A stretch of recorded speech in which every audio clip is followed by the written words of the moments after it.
Hi everyone, my name is Sarah. In this presentation, I will talk about our research on understanding challenges and opportunities for digital mental health support in Saudi Arabia. Mental health disorders are prevalent around the world, yet they remain stigmatized, especially in the Middle East.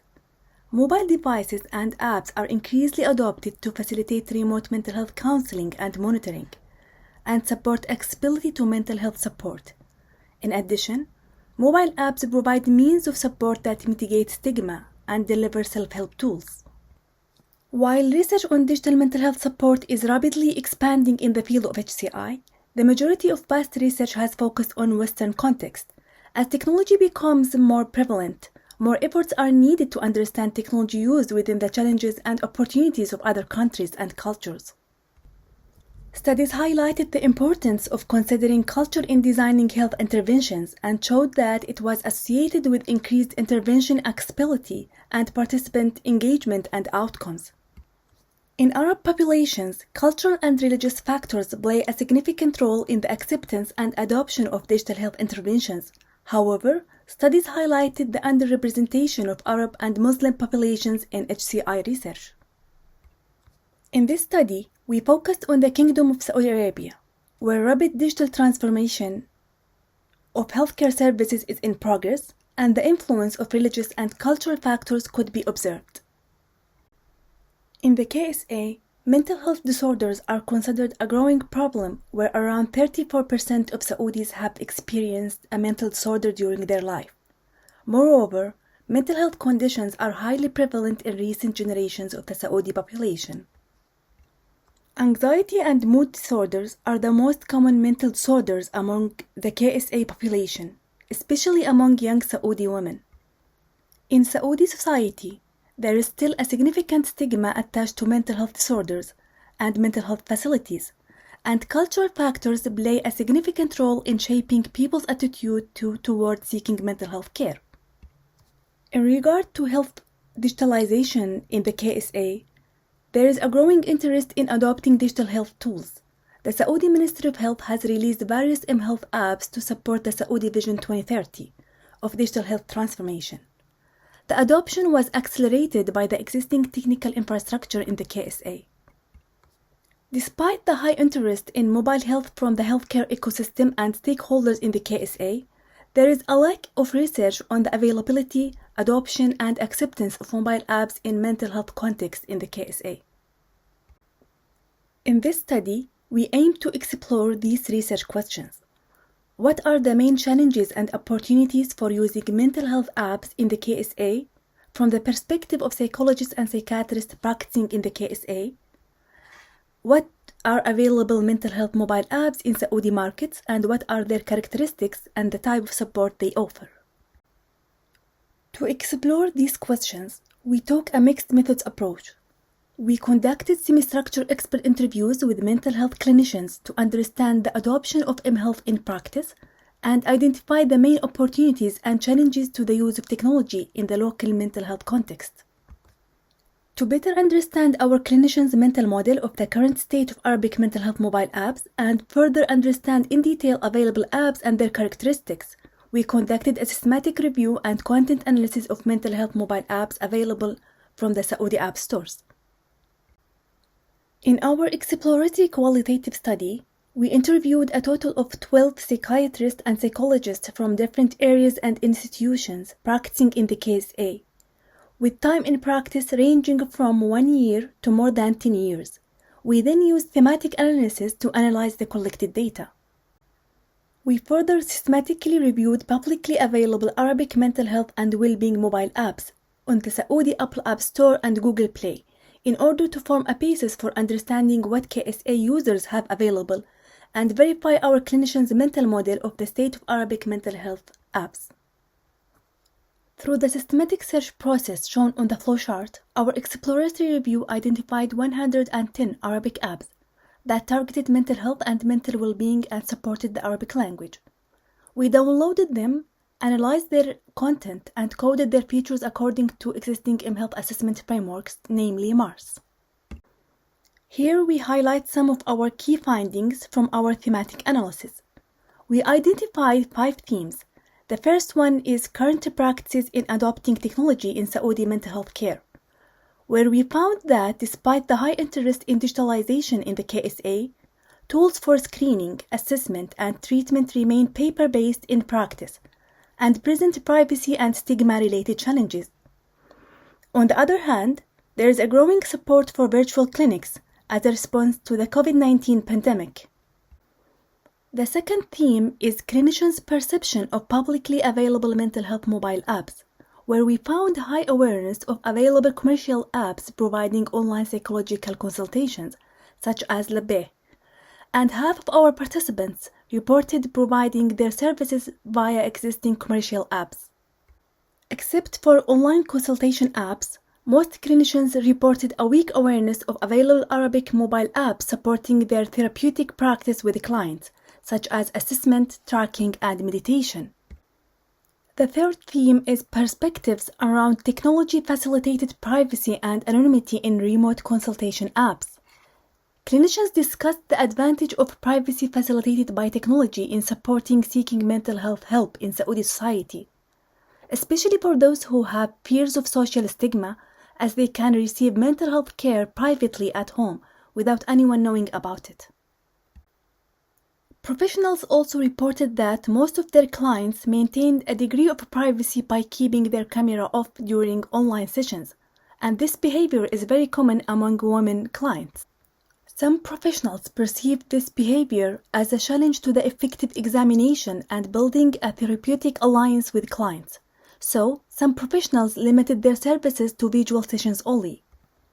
On the other hand, other professionals prioritized the importance of supporting service accessibility in the current time over service quality, to not adding more obstacles by obligating clients to turn on their camera for better services, as they hardly reach those individuals in need, and adding more obstacles may take them a step back. Clinicians also discussed the remarkable role of implementing anonymity within commercial apps in supporting seeking psychological help within Saudi society. Professionals mentioned that such services helped a lot of individuals to seek mental health care, as a lot of them have concerns about visiting psychiatric clinics. They also discussed the advantage of anonymity for some Saudi individuals, as it helps them to talk freely about highly stigmatized problems. Professionals had different perspectives regarding seeing anonymous clients. Some clinicians discussed the possible adverse effect of anonymity on the treatment process, therapeutic alliance, and therefore they do not accept to see anonymized clients. On the other hand, some clinicians acknowledge the challenges introduced by anonymity, but prioritize responding to the current mental health crisis by supporting service accessibility at the current time. Clinicians also argued about the impact of anonymity on mitigating the stigma associated with mental disorders. Some professionals noticed that the ability to be anonymous considerably encouraged Saudi individuals to seek help, as such apps help to mitigate self-stigma.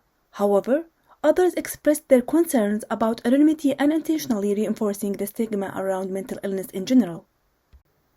The fourth theme is concerns about possible challenges exacerbated by adopting technology in mental health care. Some professionals expressed their concerns as some clients on online private platforms see several professionals during the same period, sometimes on the same day, for the treatment of the same problem without any communication between these specialists. Clinicians discussed that while this behavior is seen in practice, it is easier to be noticed and controlled in traditional clinics and harder for clients to continue doing it. However, in technology, it is only one click to see another clinician, especially in online commercial platforms. Professionals expressed that this behavior hinders therapeutic alliance and client adherence to the treatment plan, resulting in poor outcomes. Professionals also noticed that clients on online platforms expect immediate responses and instant services, including diagnosis and treatment. Professionals further discussed some points to support the adoption and integration of mobile apps into the Saudi mental health care, such as empowering clients to control access to their collected data and support sharing them confidentially with their clinicians. In addition, providing cultural adaptation, such as supporting family involvement, besides considering individuals' preferences and clinicians' expertise while designing mental health mobile apps to maximize effectiveness and reduce potential harm to clients. Regarding our app review results, we identified over 100 apps existed in Arabic. Most of these apps were categorized under health and fitness, medical purposes, and lifestyle. They targeted a number of goals such as improving overall mental health, overcoming depression, reducing anxiety, and relieving stress. The analyzed apps employed a number of theoretical strategies as shown in the figure. The most commonly offered strategy was information education, followed by relaxation, feedback, counseling, and meditation apps. During our analysis, we found that 5 apps of the reviewed apps were certified by the Saudi Ministry of Health. 3 of them offered mainly fee-based teleconsultations such as Labbe, FamCare, and Istinara. They aim to tackle the stigma around mental health issues in Saudi society by anonymously connecting individuals looking for mental health services with licensed mental health specialists. The other 2 apps were Qaribun and Dalilek Al-Nafsi, which were released by the National Committee for Mental Health Promotion and mainly provided educational content along with free psychological text consultations. Based on our findings, we identified a gap between the Saudi Vision 2030 that highlighted the importance of digitalization across healthcare sectors and the actual practices.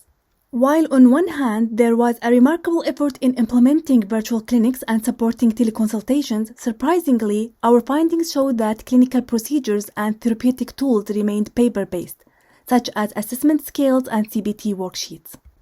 Similar to other global studies, most mental health professionals in our study were not familiar with and had no experience using Arabic mental health apps in supporting care, except for the teleconsultation apps. Despite that, they expressed positive attitude toward adopting them.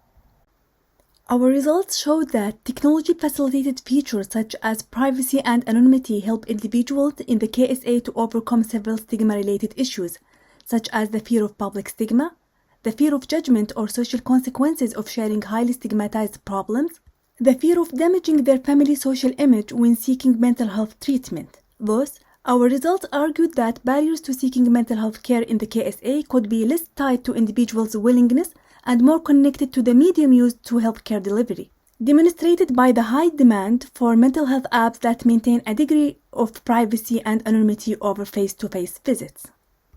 From care providers' perspectives, however, maintaining anonymity and turning off the camera were seen by our clinicians as potentially harmful to building therapeutic alliance between clients and providers and effective examination. It's worth noting that the telemedicine regulation in the KSA leaves it up to clinicians to offer counseling via the channel they see fit, given that further guidance remains lacking.